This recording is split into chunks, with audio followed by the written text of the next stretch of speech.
कवि सम्मेलन देख देख के घर की शीला देवी को शेर व शायरी का बुखार चढ़ गया था। अब वो सीधे मुंह किसी को जवाब ही नहीं देती थी। उनके पति और उनका बेटा तो काम करने घर से बाहर चले जाते थे और उनकी शायरी झेलनी पड़ती थी बहू रेणु को। अब सास बोलती नहीं, अर्ज करती थी, संदूक पे रखी संदूक, संदूक में रखे झुमके, बहू झुमके निकाल के दे मेरे, कहाँ लगा रही है ठुमके। माँ जी, झुमके तो आपके निकाल दूंगी मैं, लेकिन आपके दिमाग से ये शायरी का भूत कैसे निकलेगा? छोटे लोग नहीं समझेंगे, शायरी है शौक बड़ा, तू अपने काम से काम रख, मेरे काम में मत टांग अड़ा। शौक अलग बात है, लेकिन हर चीज में अपना शौक डाल देने से जग हंसाई हो सकती है सासू माँ। अरे मैं हूँ एक नंबर कलाकार, कोई ऐसी वैसी बला नहीं, तुम घर के कामों में उलझी, समझोगी मेरी कला नहीं। ठीक है माँ जी, आप नहीं समझती तो कोई बात नहीं, लाओ मैं आपके झुमके ही निकाल कर दे देती हूँ। बहू सास के झुमके निकाल कर देती है और वहाँ से चली जाती है। शाम को बहू अपने पति से शिकायत करती है, सुनिए जी, आप माँ को कुछ समझाते क्यों नहीं? अरे क्या समझाना है माँ को? अरे अपनी शायरी थोड़ी कम करे ना।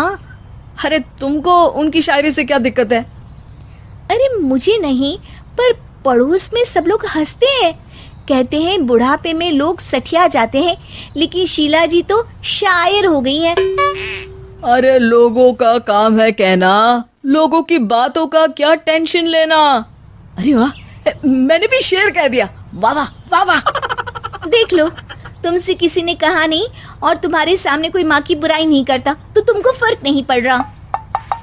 अरे तुम खामखा की बात का बतंगड़ बना रही हो। चलो चाय बना कर ले आओ मेरे लिए, साथ पियेंगे, कोई ढंग की बातें करेंगे। रेणु चाय बनाने लगती है। पहले वो अपने पति को चाय देती है, फिर सास को और आखिर में अपने ससुर को। लेकिन वो देखती है कि ससुर जी कुछ परेशान से हैं।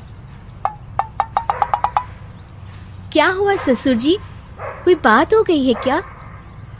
अरे तेरी सास बात बात पे शायरी करती है। कल मैंने पूछा कि खाना खाया तो तेरी सास ने क्या जवाब दिया पता है?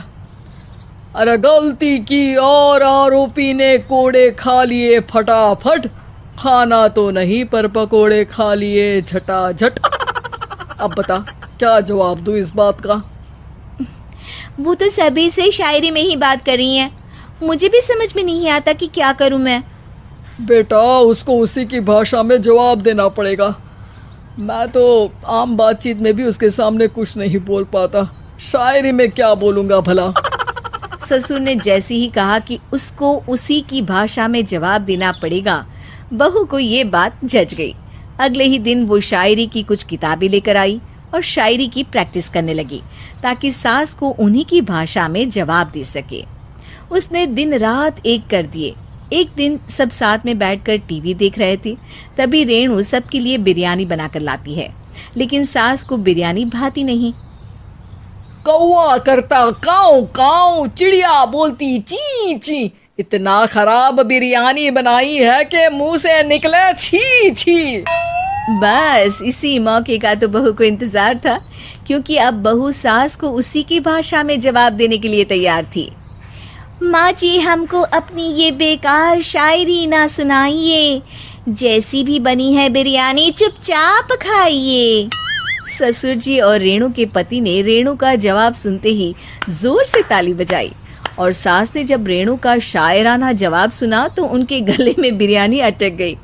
बहू ने एक और शायरी का तीर छोड़ा। शायरी में बहू के सामने सास हो जाएगी ढेर, क्योंकि सास मारेंगी एक शेर तो बहू मारेगी 1.25 शेर। सास को छोड़ के सब वाह वाह करने लगते हैं। आज पहली बार सास को नहले पे दहला मिला था और रेणु ने सास का मुंह चुप करा दिया था। अगले दिन रेणु का पति उससे कहता है, अरे वाह, तुमने तो माँ की बोलती बंद कर दी, मजा आ गया। अब मेरे लिए कुछ बना दो, खाकर मैं काम पर चला जाऊं। शायरी ही है मेरा जीवन, वही करूँगी जी भर के। नौकरानी रख लो कोई, काम नहीं करूँगी मैं घर के। अरे तुम क्या माँ जैसी हरकतें करने लगी, सीधे सीधे बात करो ना। हो गई कल शायरी, रोज थोड़ी ना करोगी। शीशी भरी गुलाब की पत्थर पे फोड़ दो, जो मुझे शायरी से रोके उसके कान मरोड़ दो। पति घबराकर वहां से चला जाता है और बाहर उसके पिताजी के पास जाकर बैठ जाता है। दोनों अपनी बीवियों की शायरी से परेशान है। ससुर को पछतावा होता है कि क्यों उसने बहू को सास की भाषा में ही जवाब देने का आइडिया दिया। अब तो घर में दो दो शायर हैं।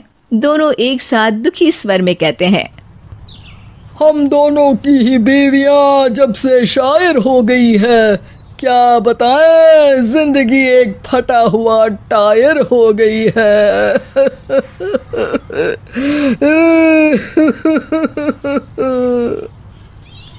हम दोनों की ही बीवियां जब से शायर हो गई है, क्या बताए जिंदगी एक फटा हुआ टायर हो गई है।